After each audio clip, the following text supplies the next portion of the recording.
Hello, hello, hello les potos, c'est Coach Pao. On se retrouve pour ta review de Blue Lock chapitre 250 où ça y est, le match entre le Bastard et Paris a débuté. Et le moins que l'on puisse dire, c'est que c'est parti très fort, comme si on était déjà à 2-2. En vrai, le chapitre 249 lançait les débats avec toute une série de duels, avec pour but de t'introduire les principaux protagonistes de cette première partie du match. Vu qu'au fur et à mesure de la partie, il est certain que l'entrée d'autres joueurs, des coachs et des nouveaux enjeux feront évoluer la trame narrative et donc les duels. Ceci étant dit, tu as vu quoi? Que Shido et Kaiser avaient joué des coudes, un bon petit duel pour débuter, que Karasu allait être la tour de contrôle au milieu de terrain, que Kunigami aurait aussi son mot à dire, n'hésitant pas à défendre. Est-ce le fait de ce que Ego lui a dit au chapitre 248? Que Raishi se rappelait au bon souvenir de la première sélection avec la Team V lorsqu'il a défendu sur Zantetsu, quitte à gratifier d'un beau sprint. Que Nanase allait tout faire pour être dans les 23, lui qui n'est qu'à 16 millions de primes, 2 millions en dessous du 23e Raishi. Quand tu vois sa détermination et ses dents serrées, tu lui enlèves son bandeau, on dirait Isagi. Et que dire de Isagi qui nous fait plaisir avec une tête défensive sous métavision en s'interposant face à Rin. Un geste de la tête qu'on n'avait pas vu depuis le chapitre 47, là aussi face à Rin. Donc voir Isagi mettre un coup de boule, c'est comme voir Grim tirer au but. Un événement exceptionnel. Tout ça dans le but de te dire que le match va avoir un rythme de malade, avec de la tension de partout, histoire de bien appuyer sur les enjeux.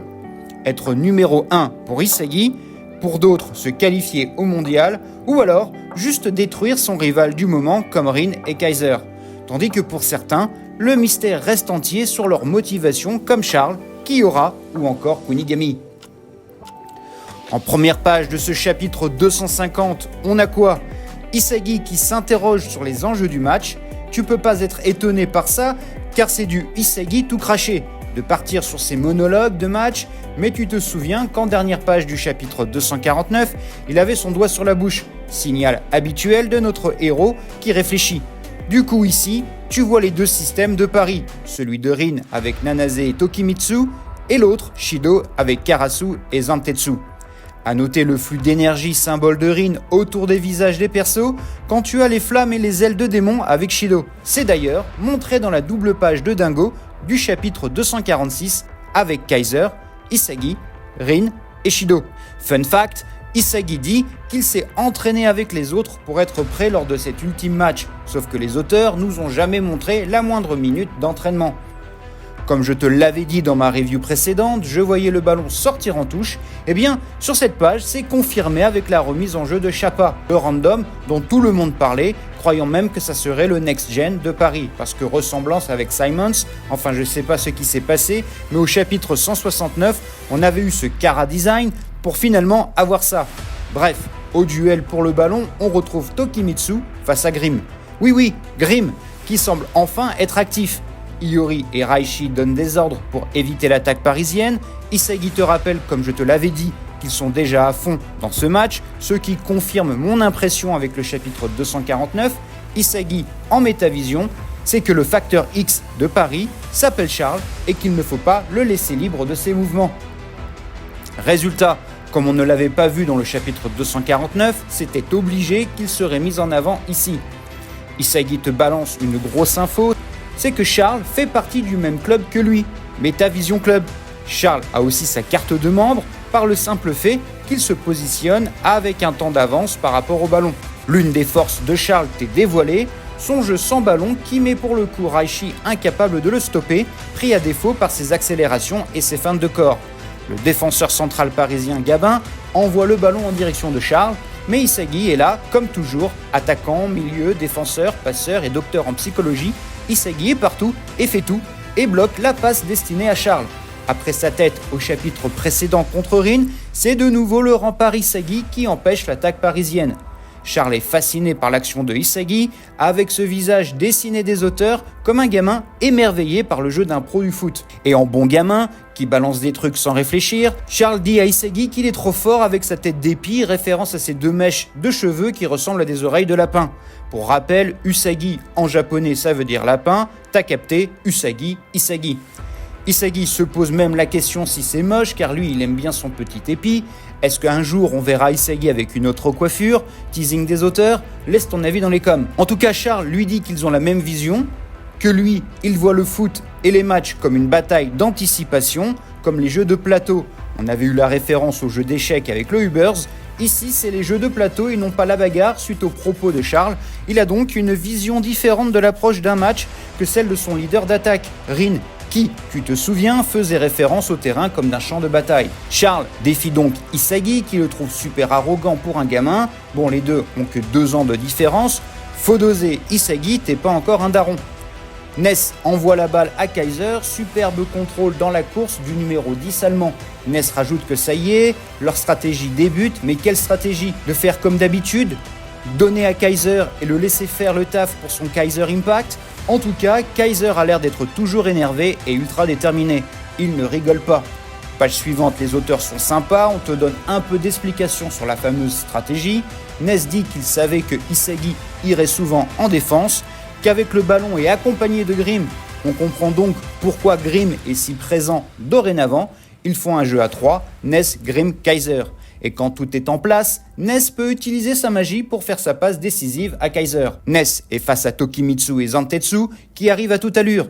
Hésitant un bref instant, mais bon, Ness, ça reste en note du 93S avec un 97 en passe avant le match contre le Manshine, donc ça a dû monter davantage. Alors tu te doutes bien que Tokimitsu et Zantetsu vont pas pouvoir faire grand chose face à la magie de Ness, surtout qu'il te fait une passe de l'extérieur du pied droit qui lobe Tokimitsu et qui arrive pile poil dans les pieds de Kaiser, qui s'est mis en mode métavision, grosse cible dans l'iris. Ça veut dire, dans le jargon Blue Lock, le Kaiser Impact en approche. Mais sur cette double page, Karasu et surtout Nanase se battraient presque pour avoir l'honneur de défendre sur Kaiser.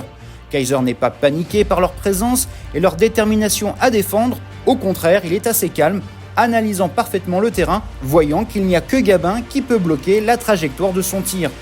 Grosse accélération de Kaiser, normal 91 de vitesse.